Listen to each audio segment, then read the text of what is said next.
ٹھیک ہے.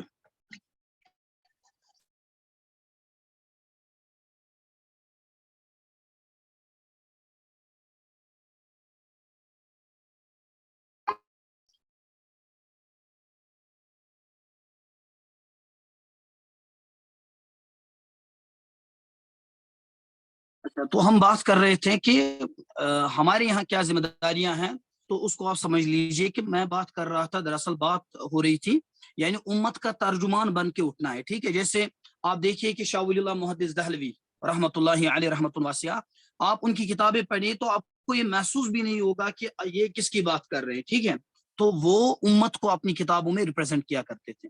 اسی طریقے سے شیخ الاسلام امام ابن تیمیہ کو پڑھ لیجئے آپ رحمہ اللہ. اگر کچھ آپ نہیں پڑھ سکتے، کم از کم آپ ان کے مجموع الفتاوی کو دیکھیں، تو وہاں سے آپ کو پتہ چلے گا کہ وہ اپنے کتابوں میں امت کے ترجمان تھے اور امت کو ریپرزینٹ کرتے تھے. تو سب سے بڑا مسئلہ یہی ہے کہ امت کو ریپرزینٹ کرنا، اپنی تقاریر میں، اپنی تحاریر میں امت کا ترجمان بن کر رہنا، تو یہ سب سے بڑا مسئلہ ہے. اسی طریقے سے 5ویں نمبر پر جو ہماری ذمہ داری ہے، نوجوانوں کی مختلف صلاحیتوں کو ایک جگہ جمع کرنا. یہ اس پہ بھی بات ہوئی، یعنی ہر ایک کی الگ الگ اور جدا گانا صلاحیت ہوتی ہیں، ہر ایک کی جو استعداد ہے وہ الگ ہوتی ہیں. کوئی کمپیوٹر جانتا ہے، کوئی سائنس جانتا ہے، کوئی ایتھیزم پہ بولنا چاہتا ہے یا اس کو علامت کے بارے میں بہت اچھا علم ہے. فیمنزم کے بارے میں ہمارے یہاں بہت ساری بچیاں ہیں جن کو اللہ تعالیٰ نے یعنی بہت زیادہ اس اعتبار سے یعنی ان کو اللہ تعالیٰ نے استعداد اور بساط عطا کی ہے. تو وہ یعنی اب ان صلاحیتوں کو ہمیں ایک پلیٹ فارم پہ جمع کرنا ہے. تو اسی طریقے سے اصولی بنیادوں پر درس و تدریس اور تعلیم و تعلم کا آغاز. یہ اصولی بنیادوں پر کیا ہوتا ہے؟ یعنی آپ کو یعنی کلاسیکل لٹریچر پڑھانا ہے، یعنی اصولی بنیادوں پر. یعنی پہلے آپ اصول پڑھائیے اور اس کے بعد آپ ان کو، جب آپ ان کو اصول پڑھائیں گے یعنی علم العقیدہ میں، اصول الحدیث میں، اصول الفقہ میں، اصول التفسیر میں، تو پھر اختلاف خود بخود مفقود ہو جائیں گے. ٹھیک ہے، یعنی اختلافات سے میری مراد یہ ہے کہ جو اس وقت یعنی جو تعصب ہے، اس کو ہم اختلاف بھی نہیں کہہ سکتے، اس کو ہم تعصب کہہ سکتے ہیں. یعنی جو تعصب ہے وہ خود بخود یعنی ختم ہو جائے گا جب آپ اصولی بنیادوں پر یعنی درس و تدریس سٹارٹ کریں گے، پڑھنا سٹارٹ کریں گے، تو اس کے نتیجے میں پھر یہ چیزیں یعنی دور ہو جائیں گی. اور جو ہمارے یہاں جو مختلف باہمی مسائل ہیں تو ان کا کسی حد تک کلا کما ہو سکتا ہے. اور ایک اور جو مسئلہ ہے وہ یہ ہے کہ ہمارے یہاں جو پرابلم ہے، ہم مسائل کم نہیں کرتے بلکہ مسائل بڑھاتے ہیں اپنی باتوں سے، اپنی تقاریر سے، اپنے خطبوں سے، اپنی تحریروں سے. تو مسائل کو بڑھانے کے بجائے کم کرنا سیکھیں. ہاں، یعنی اگر مثال کے طور پر امت میں 100 خرابیاں ہیں، مثلا اس وقت مسلمانوں میں 100 خرابیاں، تو آپ ایک اور آ گئے تو آپ نے 101 کر دیا. ٹھیک ہے، ان مسائل میں 101 کا اضافہ اور ایک کا اضافہ کر دیا. اسی طریقے سے باقی مسائل ہے، تو مسائل کو بڑھانے کے بجائے کم کرنا سیکھے. یعنی امت کے جو مسائل ہیں ان کو دن بدن کم کرنا سیکھے. ٹھیک ہے، تو یہ ہمارا حال ہے اس وقت. یعنی ایک بالٹی ہے اور ایک آپ سمجھ لیجیے اس میں پانی ہے لیکن اس میں بہت ساری چھید ہے. تو اب ایک اور بندہ آ گیا، اس نے اور ایک چھید کر دی، اور ایک بندہ آ گیا تو اور ایک چھید کر دی. تو یہ ہمارے یہاں بہت سارے مسائل ہیں. ٹھیک ہے، تو جو بھی اسلام کے اندر آتا ہے یعنی جس کو بھی ہدایت ملتی ہے تو وہ بس چھید کرنا جانتا ہے، چھید کو بند کرنا نہیں جانتا بلکہ چھید کو کرنا جانتا ہے. یعنی صرف چھید در چھید. تو یہ ہمارے یہاں مسائل ہے. تو اب اس کے بعد اور ایک جو ہمارے یہاں نوجوانوں میں درپیش چیلنج ہے وہ ہے ان کی مایوسی. جب وہ سب سے پہلے جب وہ اپنی ذات کی طرف دیکھتے ہیں، بل الانسان علی نفسہ بصیرہ، کیونکہ انسان کو خود پتا ہے کہ میں کیا ہوں. بس میری یعنی زندگی لوگ جسے مرہم غم جانتے ہیں، جس طرح ہم گزارتے ہیں وہ ہم ہی جانتے ہیں. تو ایک بندے کو پتا ہے کہ میری زندگی کیا ہے، تو اس اعتبار سے بھی مایوسی. پھر جب مسلمانوں کی بات کی جائے یعنی جن کا تعلق دین کے ساتھ ہے، تو دین کے اعتبار سے بھی ان کو مایوسی. یعنی وہ دیکھتے ہیں اپنی سوسائٹی میں کہ کہیں پہ بھی اسلام نہیں ہے، عملاً کہیں پہ بھی اسلام موجود نہیں ہے. ٹھیک ہے، یا اسی طریقے سے مسلمانوں کو پٹتے ہوئے دیکھتے ہیں. مسلمان جہاں بھی ہیں رحمتیں ہیں تیری اغیار کے کاشانوں پر، برک گرتی ہے تو بیچارے مسلمانوں پر. تو اس اعتبار سے ہمارے نوجوانوں میں مایوسی ہے کہ کہیں پر بھی ان کو یعنی وہ کامیابی نظر نہیں آتی. بظاہر ان کو کہیں پر بھی کامیابی نظر نہیں آتی. یعنی ہماری جو سیاسی حالات ہے وہ بہت زیادہ خراب ہے، ہمارے جو تعلیمی حالات ہے وہ بھی بہت زیادہ خراب ہے، ہمارے یہاں معاشی جو حالات ہے وہ بھی خراب ہے. اسی طریقے سے باقی مسائل. تو ان تمام مسائل کو سامنے رکھ کر ایک نوجوان پھر مایوس ہو جاتا ہے. لیکن مایوس ہونے کی ضرورت نہیں ہے، کیونکہ لا تقنطوا من رحمت اللہ کی رحمت سے نا امید نہیں ہونا چاہیے۔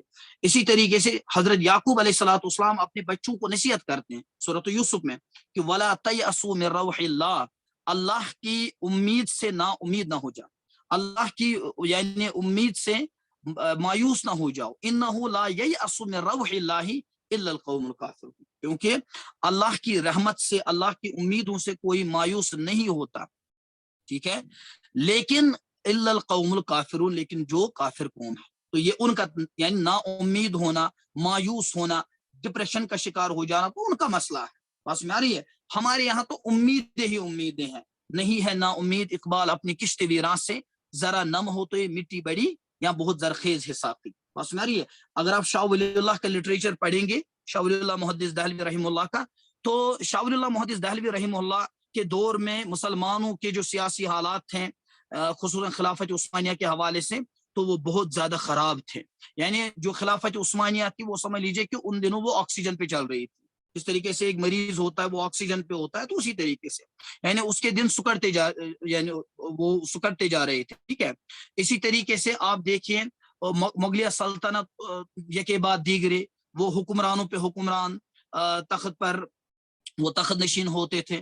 تو اسی طریقے سے مطلب باقی تعلیمی حالات بھی بہت ابتر تھے، مسلمانوں کا معاشی جو سسٹم تھا وہ بھی بہت زیادہ خراب تھا۔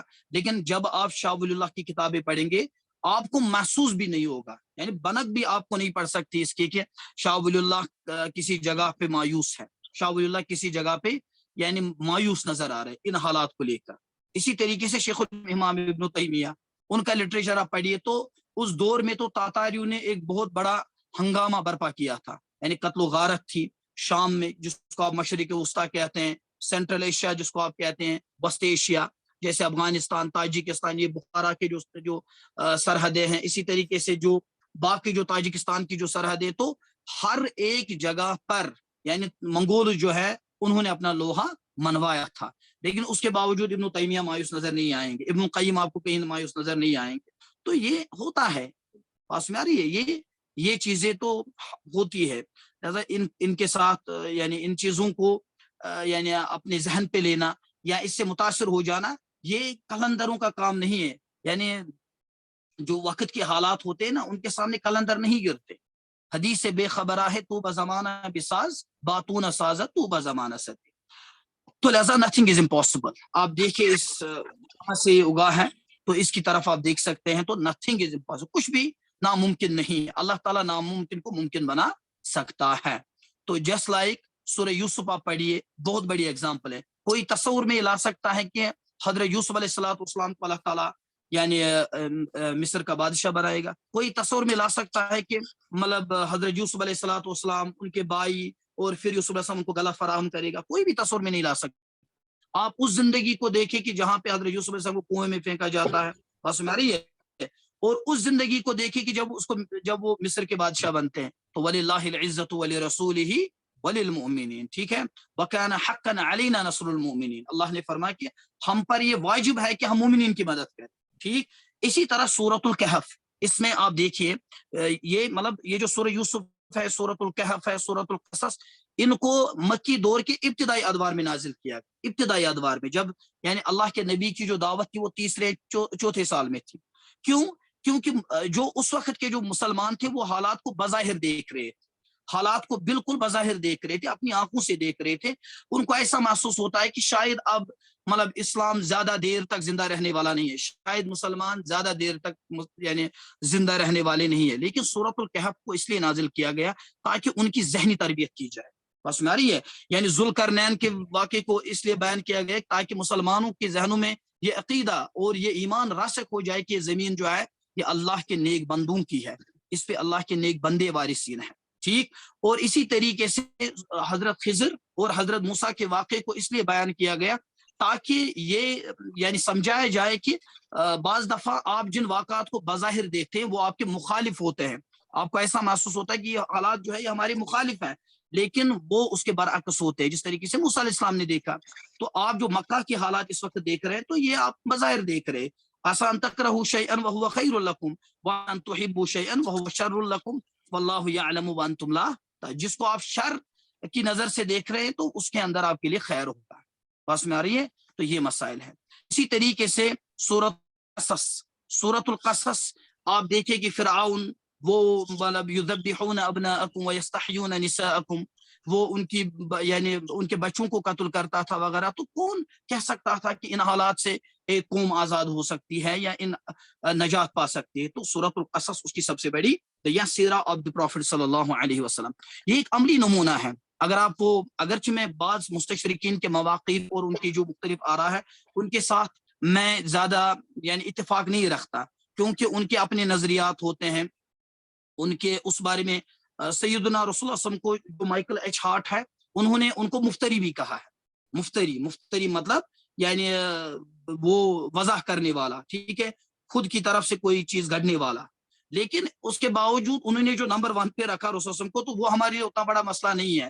بٹ اس تناظر میں کہ الفضل ما شہدت به الاعداء، فضیلت وہی ہے جس فضیلت کی دشمن بھی گواہی دے. تو انہوں نے جو لکھا ہے کہ he was the only man، وہ جو انہوں نے لکھا ہے کہ وہ was successful on both the religious and secular levels, جو مائیکل ایچ ہارٹ کی جو 100 کتاب ہے. تو آپ اس کو دیکھ سکتے ہیں کہ رسول اللہ صلی اللہ علیہ وسلم کی زندگی مکہ میں کون یہ تصور میں لا سکتا تھا کہ ایک خدیجہ ہے رضی اللہ تعالی عنہ، ایک حضرت غلاموں میں سے حضرت زید بن حارثہ ہے رضی اللہ عنہ، بچوں میں 8 سال کے حضرت علی بن ابی طالب ہیں، اور دوستوں میں حضرت ابوبکر صدیق، ایک چھوٹی سی جماعت.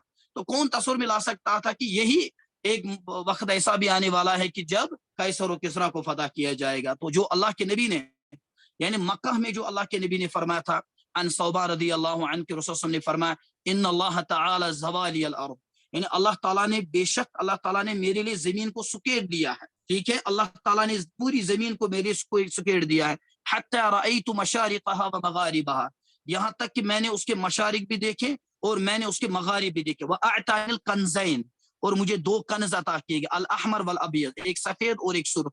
تو اس سے مراد محدثین نے لکھا ہے اس سے مراد ہے قیصر و کسریٰ.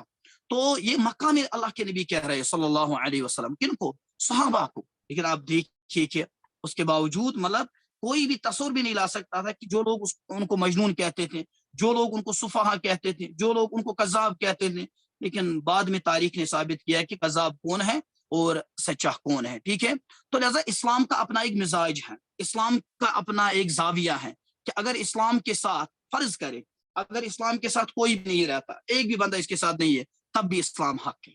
بس میں آ رہی ہے، اسلام کے ساتھ اگر کوئی بھی نہیں رہتا، کوئی بھی اس کو سپورٹ، ایک معاشرے میں کوئی بھی سپورٹ نہیں کرتا، تب بھی اسلام کی حقانیت سے آپ انکار نہیں کر سکتے، اسلام کے سچ ہونے سے آپ انکار نہیں کر سکتے. ٹھیک ہے، تو بہرحال اسلام ہے. تو بعض انبیاء تو ایسے بھی ہیں کہ جن کو قیامت کے دن جن کے ساتھ 2 امتی ہوں گے، اور ایک حدیث میں آیا ہے وَلَيْسَ مَعَهُ أَحَدٌ، بعض انبیاء تو ایسے بھی اٹھیں گے جن کے ساتھ ایک بھی امتی نہیں ہوگا. بٹ دیٹ ڈزنٹ مین کہ وہ ناکام ہوئے، وہ کامیاب ہوئے، کیونکہ اللہ تعالیٰ نتائج کے اعتبار سے اللہ تعالیٰ ہمیں یعنی عذاب و عقاب یا ہمیں ثواب دینے والا نہیں ہے، بلکہ وہ محنت کے اعتبار سے دے گا. وہ ہماری محنتوں اور ہماری مساعی اور کاوشوں کی طرف دیکھتا ہے، ہم نے کتنی ایفورٹس لگائی اسلام کے لیے. وَأَلَّيْسَ لِلْإِنسَانِ إِلَّا مَا سَعَى، اور اس آیت میں اسی سے اس مفہوم کو تعبیر کیا. تو علامہ اقبال کی آپ رائز آف اسلام پڑھ سکتے ہیں، طلوع اسلام، تو اس میں آپ اندازہ کر سکتے ہیں کہ علامہ نے کیا لکھا ہے کہ آسماں ہوگا سحر کے نور سے آئینے پوش ہے، پھر دلوں کو یاد آ جائے گا پیغام سجود. تو اس کے بعد وہ شب گریزہ ہوگی، آخر جلوے خورشید سے یہ چمن معمور ہوگا نغمے توحید سے. تو یہ ہوگا. اگر عثمانیوں پر کوہ غم ٹوٹا تو کیا غم ہے کہ خون 100,000 انجم سے ہوتی ہے سحر پیدا. تو وہ تو بہرحال ان کا تو زوال ہوا، لیکن اگر عثمانیوں پر کوہ غم ٹوٹا تو کیا غم ہے کہ خون 100,000 انجم سے ہوتی ہے سحر پیدا. تو یہ ہمارا مزاج ہے. ہم نے جو زوال دیکھا، ہم نے بہت سارے زوال دیکھے، بس میں آ رہی ہے، یعنی بنو عباسیہ کا 1258 میں جو منگولوں نے ان پہ حملہ کیا، اور ابن خلدون نے لکھا ہے کہ 17 لاکھ جو تھے ان کو بغداد میں قتل کیا گیا، 17 لاکھ جو ہیں ان کو قتل کیا گیا. اور اس کے بعد دیکھیں کہ مسلمان دوبارہ ڈوبے. ہماری خاصیت ہے ادھر ڈوبے ادھر نکلے، ادھر ڈوبے ادھر نکلے. نشا یہی ہے زمانے میں زندہ قوموں کا کہ صبح و شام بدلتی ہیں ان کی تقدیریں.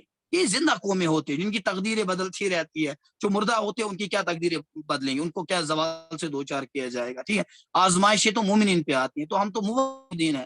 مسلمان ہے بہرحال، تو ہم پہ آزمائشیں ٹوٹیں گی، ٹھیک ہے۔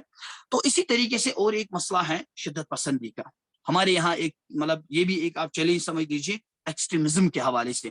ایک عالم نے بہت اچھی بات لکھی ہے کہ اسلام کو دو اشخاص سے خطرہ ہے، ایک شدت پسند اور ایک جدت پسند، بس میں نہیں، شدت پسند اور جدت پسند، ماڈرنسٹ اور ایکسٹریمسٹ، ان دونوں سے اسلام کو بہرحال یعنی تکلیف ہوتی ہے، ٹھیک ہے۔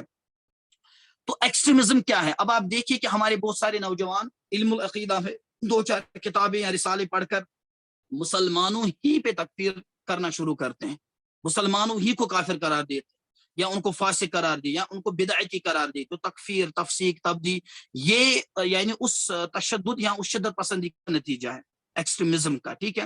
اور یہ جو انڈوکٹرینیشن ہوتی ہے یہ اصل میں بہت بڑا مسئلہ ہے، یعنی آپ کی کتابوں کا مسئلہ بھی ہوتا ہے کہ آپ نے اپنے مطالعے میں پہلے کن کتابوں کا انتخاب کیا ہے۔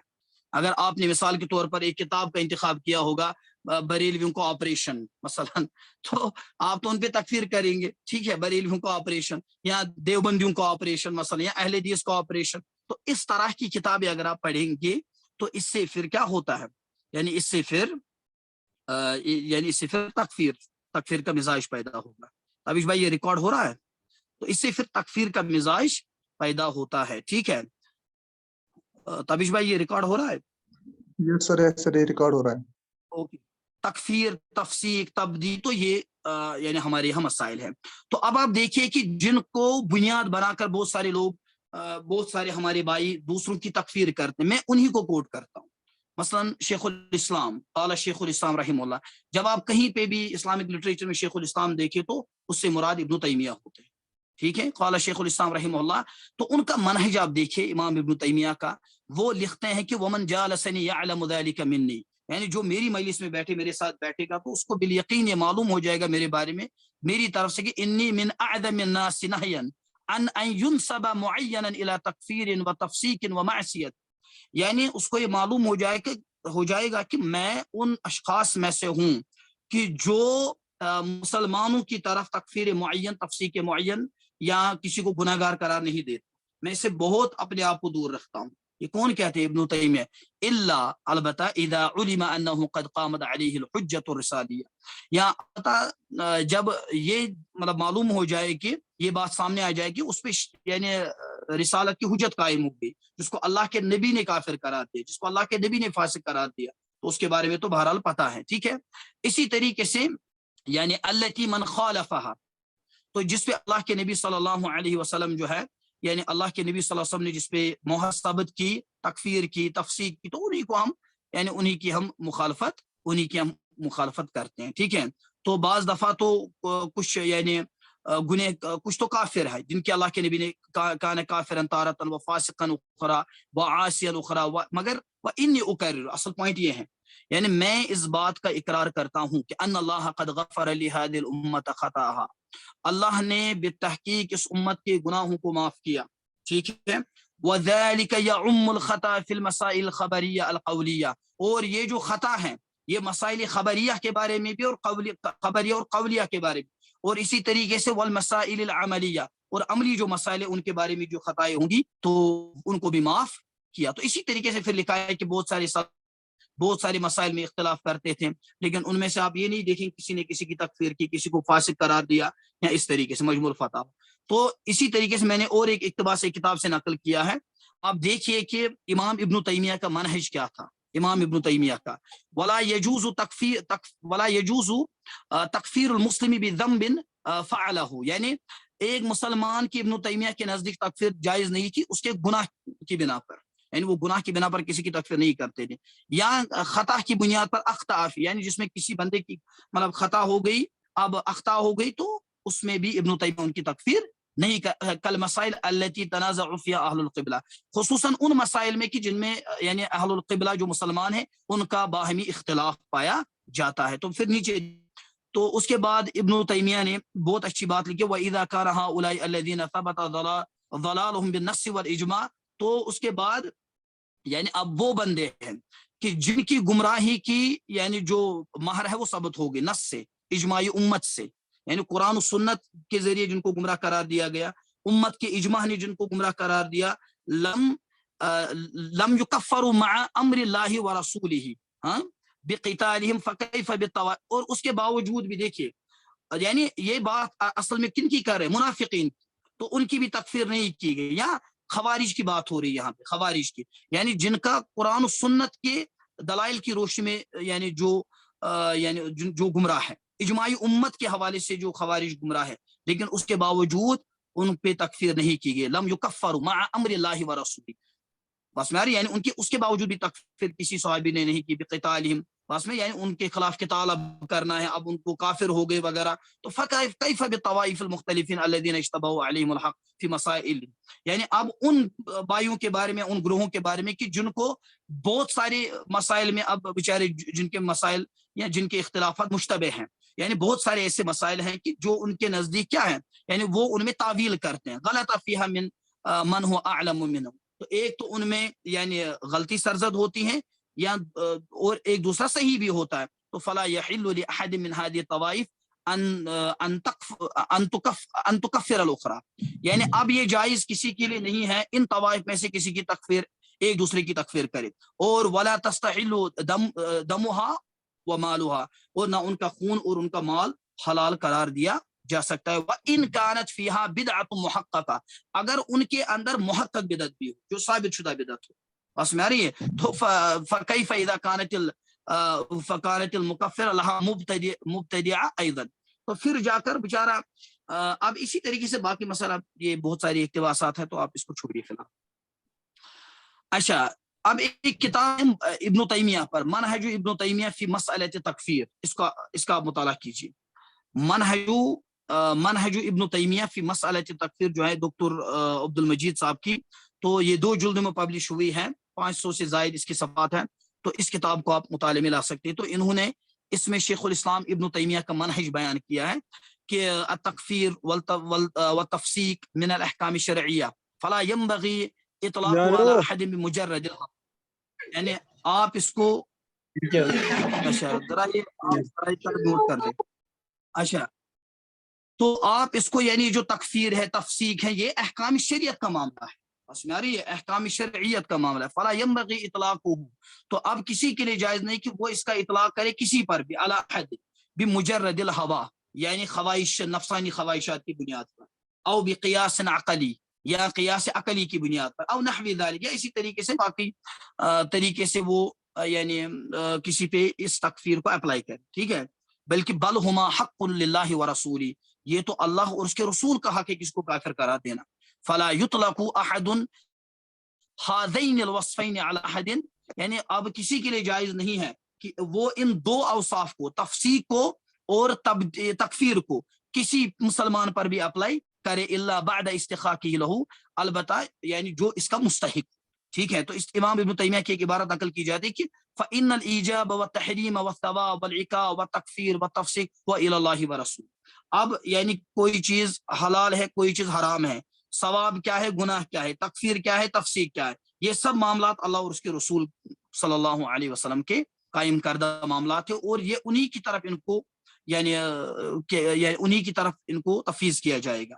لیس لأحد فی ھذا حکم، یعنی اس میں کسی کے لیے کوئی بھی گنجائش نہیں رہتی، بلکہ وہ انما علی الناس ایجاب، اب لوگوں کے لیے کیا ہے، اسی کو فالو کرنا، یعنی ان چیزوں کو جو ما اوجبہ اللہ ورسولہ، جس کو واجب کیا اللہ اور اس کے رسول نے، وتحریم ما حرمہ اللہ ورسولہ، یعنی انہی حرام چیزوں سے بچنا کہ جن کو اللہ اور اس کے رسول نے حرام قرار دیا ہے. تو اسی طریقے سے پھر باقی چیزیں اب اس کو میں سکپ کر رہا ہوں.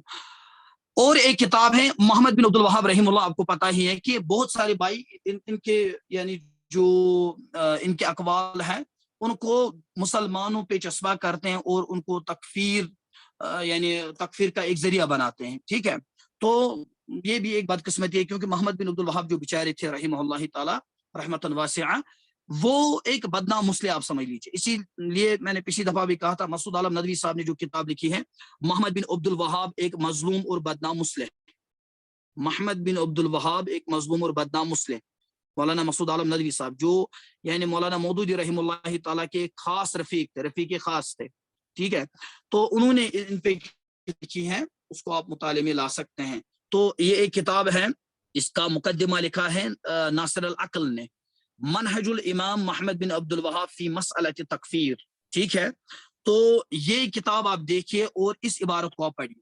تو محمد بن عبد الوہاب رحمہ اللہ تعالی یہ جو تھے یہ مطلب کسی کی بھی تکفیر نہیں کرتے تھے، عدم تکفیر ان کا یعنی عقیدہ تھا.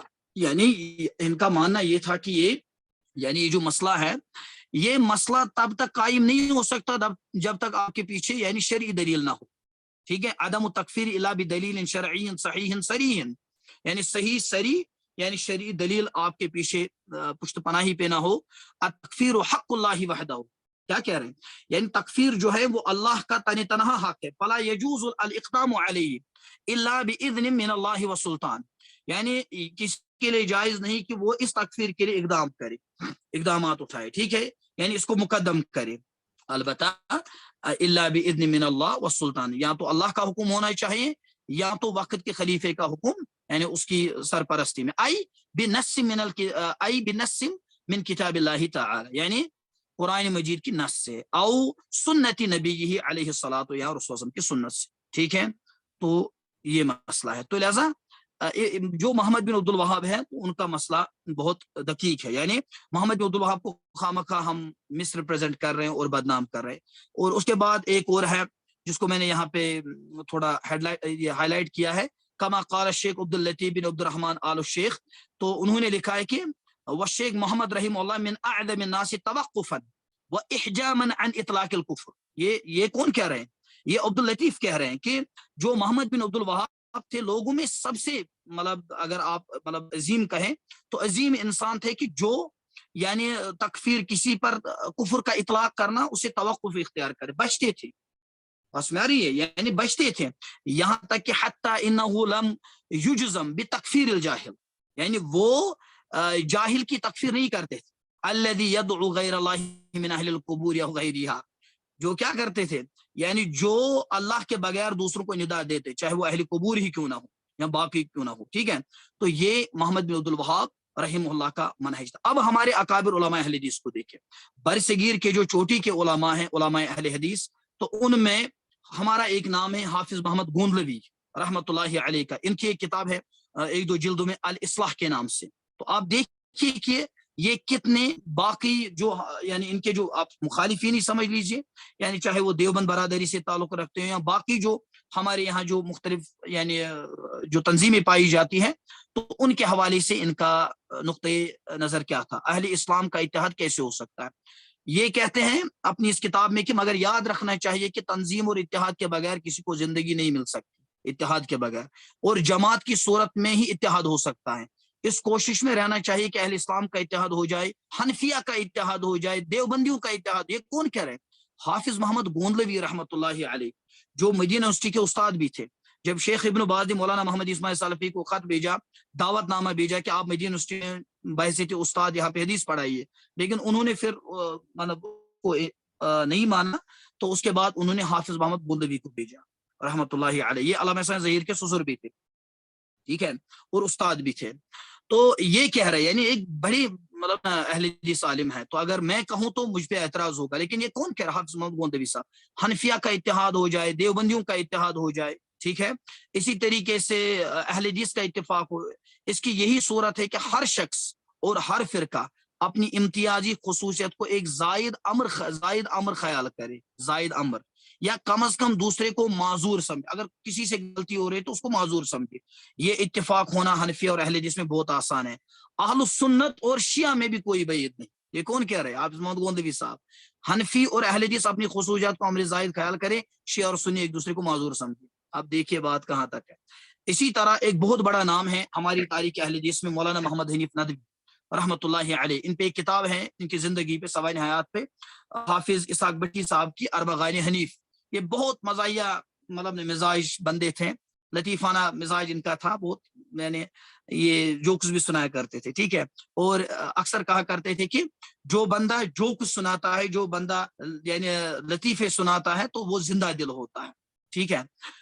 تو انہوں نے بہت اچھی بات لکھی ہے اہل حدیث کا دینی تصور. ان کی تفسیر سراج البیان، اسی طریقے سے افکار غزالی اساسیات اسلام, مطالعہ حدیث, مطالعہ قرآن, بہت ساری ان کی کتابیں. تو اہل حدیث کا دینی تصور ان کی اور کتاب ہے. دوسری جماعتوں سے ہمارے تعلقات, دیکھیے منہج, ہم اس کے مخالف نہیں ہے کہ دوسرے مسلمانوں کے ساتھ مل کر اہل حدیث تعلیمی یا سیاسی, آج تو کہہ رہے ہیں کہ سیاست ہمارا حصہ نہیں, یا سیاسی یا معاشرتی کاموں میں حصہ لے, کیونکہ ایسا نہ کرنا نہ صرف یہ کہ ان کے لیے بمنزلہ پیغام موت کے ہیں.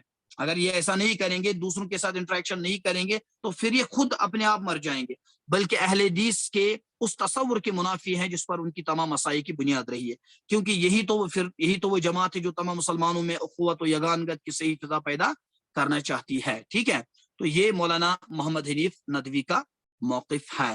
مولانا ثناء اللہ امرتسری, تو ان سے کون واقف نہیں, یہ تو محتاج تعارف نہیں ہے. ثناء اللہ امرتسری رحمہ اللہ, ان کی کتاب ان کی سوانح حیات پر سے ثنائی, اس کو آپ پڑھیں, تو اس میں لکھا ہے اختلاف سے نفرت.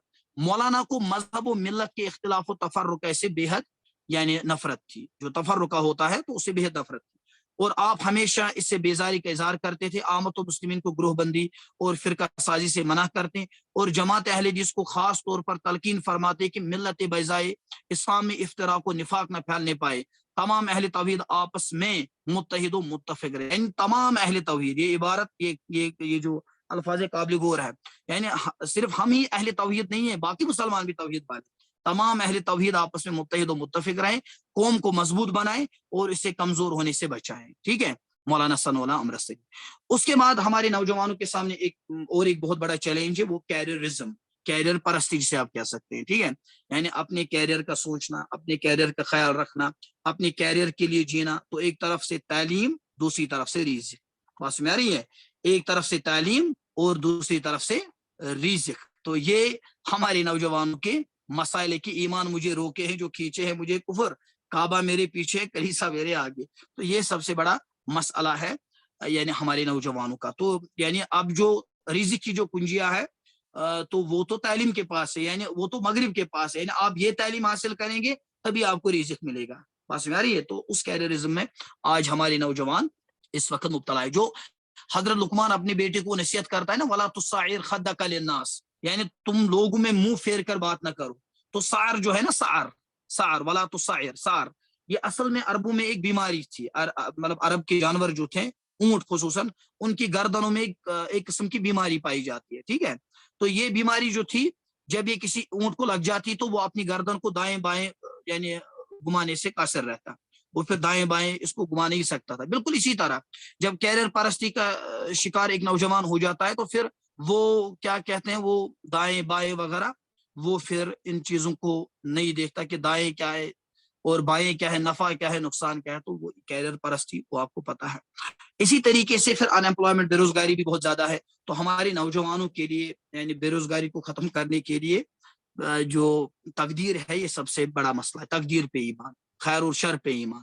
تقدیر کے ساتھ ساتھ آپ تدبیر بھی کر سکتے ہیں. بہرحال تقدیر تدبیر کام بھی کرے, اور ضروری نہیں ہے کہ آپ کو نوکری مل جائے. ٹھیک ہے, تو اس پہ ہم نے بات کی ہے اس درس میں توسیع لیکچر میں کہ رزق کا مسئلہ ہے جو نوجوانوں کے حوالے سے.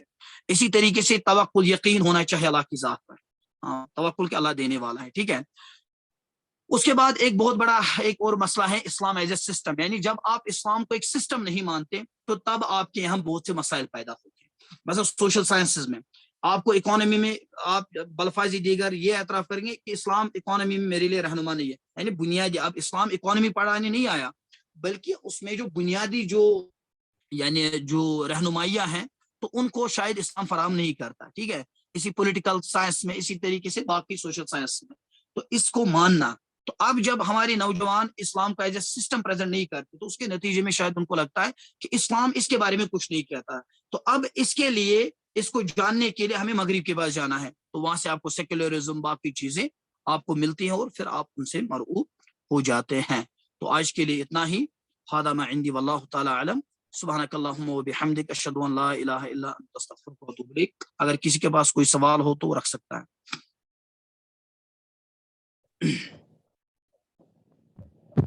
السلام علیکم ورحمۃ اللہ. شیخ وعلیکم السلام. شیخ, آپ نے میرے درس کے دوران بیچ میں کہا تھا وہ مائیکل ہارٹ کی وہ بک وہ آپ نے حوالہ دیا تھا, وہ دی ہنڈریڈس.